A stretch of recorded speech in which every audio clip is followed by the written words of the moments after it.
On my orders, coalition forces have begun striking selected targets of military importance to undermine Saddam Hussein's ability to wage war. Mungkin banyak dari kita yang gak asing jika mendengar nama Ariel Sharon. Ya, Ariel Sharon, dia adalah Perdana Menteri Israel yang ke-11 yang menjabat dari 7 Maret 2001 sampai 14 April 2006. Ariel Sharon memiliki nama asli yaitu Ariel Shanerman. Dia lahir di Ramallah, Palestina tahun 1928 dan meninggal mengenaskan pada tahun 2014 di Tel Aviv, Palestina. Di dalam lingkup kehidupan keluarganya, Ariel Sharon sudah didoktrin sedari kecil oleh keluarganya untuk mendukung gerakan Zionisme. Ada yang menarik dari kisah kematian Ariel Sharon ini, teman-teman. Bagaimana Allah Subhanahu wa Ta'ala hinakan dia di akhir penghujung hidupnya. Ariel Sharon pernah terbaring koma selama 8 tahun. Kondisinya sangat tersiksa. Dalam sekarat, Ariel Sharon punya sejarah hidup yang tidak bisa lepas dari kekejaman Zionis terhadap tanah Palestina. Sampai-sampai dia dijuluki si tangan besi karena selama hidupnya tak terhitung berapa nyawa warga Palestina yang dia bantai. Dia adalah biang dari terbunuhnya warga sipil Palestina yang kebanyakan anak-anak dan perempuan. Sharon menjelma sebagai sebuah teror yang mengerikan saat itu. Jet-jet tempur dan pesawat tanpa awak meluncurkan roket yang menghantam pemukiman Palestina, hingga membuat lebih dari 100 warga Palestina meninggal hanya dalam waktu seminggu saja. Sosok Ariel Sharon adalah simbol dari kebiadaban waktu itu. Di panggung politik Timur Tengah dan internasional, Ariel Sharon merupakan seorang figur yang kontroversial. Sharon adalah jenderal kejam yang tangannya berlumuran darah rakyat Palestina. Sebuah kutukan kemudian mengakhiri hidupnya. Para dokter pernah memasukkan Ariel Sharon ke ruangan operasi untuk dilakukan pembedahan. Dia memiliki luka yang membusuk. Lalu operasi dilakukan untuk menyambung bagian-bagian ususnya yang telah membusuk itu. Dan infeksinya telah menyebar ke bagian tubuhnya yang lain. Penyumbatan yang terjadi di otaknya menyebabkan kerusakan di sekujur tubuhnya hingga membuatnya jadi membusuk. Sejak terserang stroke pada 4 Januari 2006 lalu, pertama kalinya dia dirawat di rumah sakit Hadassah Ein Karim di Yerusalem. Dan kemudian di Camp Sheba Medical Center di Tel Hashomer. Menurut Komite Keuangan Knesset, ongkos pengobatan Sharon setiap tahun sekitar 440 juta US dollar atau setara dengan 4,25 triliun. Nyawa Sharon terancam, kata juru bicara rumah sakit Yael Bosom Levi kepada kantor berita Associated Press waktu itu. Saat itu, Sharon memasuki usia 85 tahun. Kedua matanya dalam keadaan terus terbuka. Dokter-dokter yang merawat Sharon memberikan keterangan terkait kesehatan Sharon. Saat akan ditanya sampai kapan keadaan Sharon akan terus seperti ini, Shlomo Sejev, dokter senior yang merawatnya mengatakan, kalau dikaji dari usia rata-rata keluarga Sharon, ibu dan neneknya mati di atas usia 90 tahun. Shlomo kemudian memperkirakan bahwa Sharon akan tetap dengan keadaannya yang seperti ini hingga lewat usianya di atas 90 tahun. Sharon tergolek tak berdaya dengan bantuan berbagai alat medis yang tertancap ke tubuhnya, termasuk itu memakai respirator dalam sebuah ruangan khusus di rumah sakit Tel Hashomer di sebelah timur ibu kota Tel Aviv. Tidak ada upacara khusus atau sekedar ucapan simpati buat lelaki 85 tahun itu. Semua orang telah melupakannya, kata Renan Gisin, mantan penasihat Ariel Sharon. Cobalah pegang tangannya, belai rambutnya yang memutih itu, dan sapalah dia dengan bahasa orang Arab yang sangat dibencinya. Kaifa haluk ya Sharon? Saat Sharon terkena stroke, seorang kru televisi Israel berhasil merekam gambarnya yang sedang berada di belakang sebuah mobil ambulan. Dia terbaring setengah duduk dalam keadaan sadar. Dan itulah gambar terakhir dari Sharon yang dimiliki media sosial. Sebab saat itu keluarga Sharon sengaja menutup rapat-rapat segala informasi tentang kondisi salah satu tokoh kontroversial dalam sejarah Zionis Israel itu. Semenjak Sharon palsu didatangi banyak pengunjung di Kison Gallery, Sharon asli terbujur kaku, tidak sadarkan diri beberapa kilometer jauhnya di Camp Sheba Medical Center. Sharon yang akrab dipanggil Arik terkena stroke berat sehingga otaknya dibanjiri darah.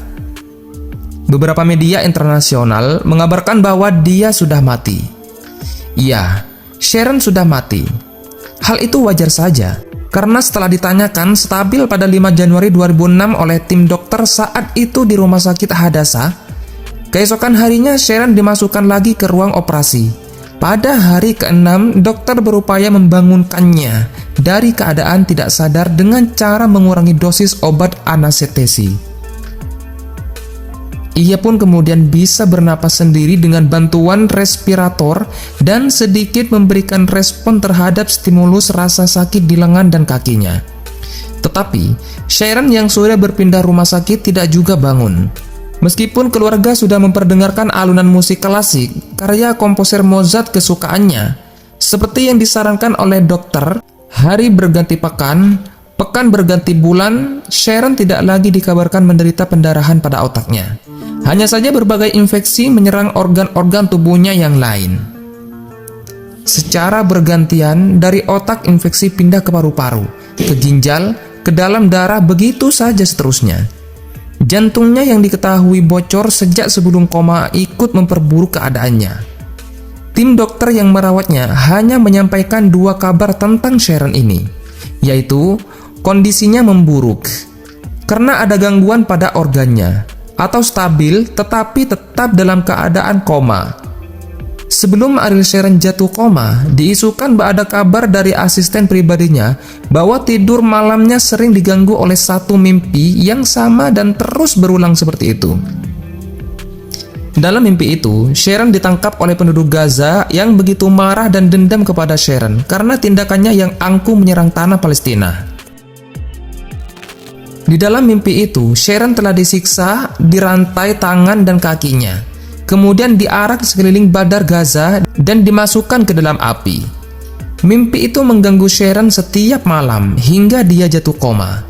Tiada yang tahu akan derita Sharon menanggung mimpi-mimpi itu kecuali asisten pribadi Sharon itu.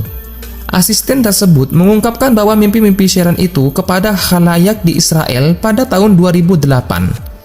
Khalayak di Israel telah menyiarkan berita tersebut, kemudian dikutip oleh media-media Asia Barat, seterusnya tersebar. Nah, demikianlah kita saksikan keadaan musuh Allah Subhanahu wa Ta'ala.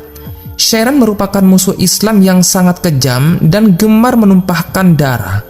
Penyumbatan yang terjadi di otaknya menyebabkan kerusakan di sekujur tubuh hingga membusuk. Namun, ia masih hidup. Pada usia 14 tahun, Ariel yang menerjemahkan dukungannya terhadap Zionisme dengan cara menyerang rakyat Palestina itu mulai masuk organisasi bersenjata. Ia bergabung dengan kelompok mafia Haganah. Dan beberapa tahun kemudian masuk Satuan Invader Israel Brig Alexandroni sebagai militer yang gemar melakukan serangan brutal. Ariel yang kemudian menjabat komandan terus melancarkan teror terhadap rakyat Palestina dalam berbagai pertempuran. Yang dialami Ariel sempat terluka dan hampir saja tewas. Karir militernya terus menanjak. Pada tahun 1949, dia dipercaya memimpin unit intai tempur Brigade Golani, tak hanya berkarir di militer. Tahun 1950, Ariel masuk Universitas Ibrani Yerusalem dan mengambil studi sejarah dan kultur Timur Tengah. Karena konflik Israel-Palestina makin memanas, setahun kemudian Ariel aktif kembali di militer Israel dengan pangkat mayor dan memimpin unit khusus Unit 101. Unit pasukan khusus yang bertugas menyergap gerilyawan Palestina ini dikenal sangat kejam. Nah, pada 1953, mereka pernah membantai 69 penduduk Palestina. Dan akibat peristiwa pembantaian itu, Ariel mendapat julukan baru, penjagal dari Beirut. Perang demi perang terus dijalani Ariel. Mulai dari perang di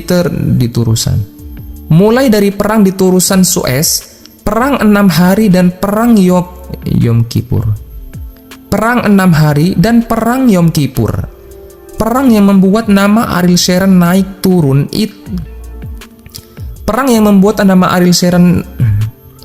Perang yang membuat nama Ariel Sharon naik turun itu rupanya membuat nasibnya tetap beruntung. Mengingat pangkat mayor jenderal berhasil disandangnya, foto Ariel yang bagian kepalanya terbalut perban saat bertempur di Turusan Suez bahkan menjadi simbol kekuatan militer Israel. Usai perang, Ariel terpilih sebagai anggota Knesset, semacam kabinet di Israel. Akan tetapi, pada tahun 1974, Ariel mundur dari Knesset sekaligus pensiun dari dunia militer. Ariel lalu bergabung dengan partai politik yang selanjutnya menjadi kendaraannya meraih kesuksesan, yaitu di Partai Likud. Selain aktif di partai, Ariel juga dipercaya sebagai penasehat keamanan Perdana Menteri Israel saat itu, Yitzhak Rabin. Tahun 1977, Ariel kembali ke Knesset dan menerima jabatan Menteri Pertanian. Tahun 1981 sampai 1983, Ariel menjabat Menteri Pertahanan. Nah, pada periode itu, perang antara Israel dan Lebanon kembali berkobar serta diwarnai peristiwa kelam. Pembantaian 3.000 pengungsi Palestina di Ken Sabra dan Satila oleh milisi Palagis. Tentara Israel yang menyerbu Lebanon atas perintah Ariel dianggap gagal menyelamatkan pengungsi dan dituduh melakukan pembiaran terhadap pembantaian itu. Nama Ariel Sharon kemudian tercoreng, dan pria yang telah dicap sebagai penjagal dari Beirut ini memilih mengundurkan diri. Tahun 1984, Ariel membuat manuver politik lagi dan bergabung di Knesset. Sejumlah jabatan yang tak berkaitan dengan pertumpahan darah dipegang oleh Ariel. Antara lain, Menteri Perindustrian dan Perdagangan, Menteri Perumahan dan Konstruksi, Menteri Infrastruktur, serta pada tahun 1998 menjabat sebagai Menteri Luar Negeri.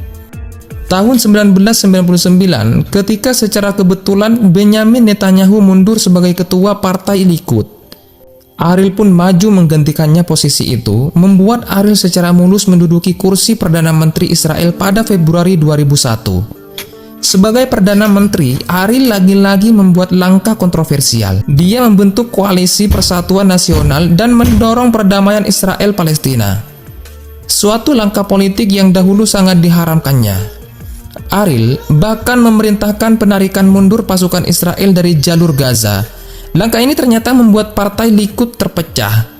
Di jalur Gaza sendiri, faktor keamanan mulai dipegang pejuang yang kemudian memperdaya Israel, yaitu Hizbullah. Perpecahan Partai Likud membuat Ariel Sharon berang. Tak lama kemudian, pada November 2005, dia membentuk partai baru bernama Kadima. Langkah politik dan karir Sharon sebagai Perdana Menteri berhenti. Nah, ketika pada bulan Desember, stroke menyerangnya. Setelah lebih dari 100 hari terkapar tak sadarkan diri, posisi Ariel lalu digantikan Wakil Perdana Menteri Ehud Olmert. Ketika pasukan Israel berhasil dipukul mundur Hizbullah dan Perdana Menteri Ehud Olmert harus bertanggung jawab terhadap kekalahan perang itu, Ariel Sharon tidak tahu sama sekali. Mantan jenderal yang terkenal kejam itu masih terkapar koma di Rumah Sakit Militer Sheba Medical Center.